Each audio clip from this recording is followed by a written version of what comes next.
শিশুর দাঁতের সমস্যাকে অবহেলা করা একদম ঠিক নয়। এখনো অনেক বাবা-মা বিশ্বাস করেন এগুলো দুধের দাঁত, একটা সময় পর এমনিতেই পড়ে যাবে। কিন্তু এটি দন্ত চিকিৎসার বিষয়ে সবচেয়ে ভুল ধারণাগুলোর মধ্যে একটি। কেননা প্রাথমিক দাঁতগুলো শুধু অস্থায়ী নয়, এগুলো তাদের নিচে থাকা স্থায়ী দাঁতের বিকাশের জন্য প্রাথমিক নির্দেশিকা হিসেবে কাজ করে।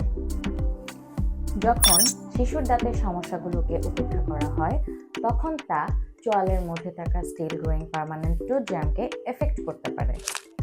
গবেষণায় দেখা যায় যে শিশুদের দাঁতের চিকিৎসা করা না হলে তা পার্মানেন্ট দাঁতে সমস্যা দেখা দিতে পারে, যেমন দুর্বল enamel, discolouration, abnormal structure of teeth. বিশেষ ক্ষেত্রে এটি ব্যথাদায়ক, সোয়েলিং, সিস্টেমিক সংক্রমণের কারণ হতে পারে। সামটাইমস ইমার্জেন্সি ম্যানেজমেন্ট প্রয়োজন হয়। যখন একটি শিশুর দাঁত তাড়াতাড়ি পড়ে যায়, তখন স্থায়ী দাঁতগুলো আঁকাবাঁকা বা ক্রাউডিং হওয়ার সম্ভাবনা বেড়ে যায়। এই জটিলতাগুলো প্রতিরোধ করার জন্য শিশুদের দাঁতের চিকিৎসা অপরিহার্য।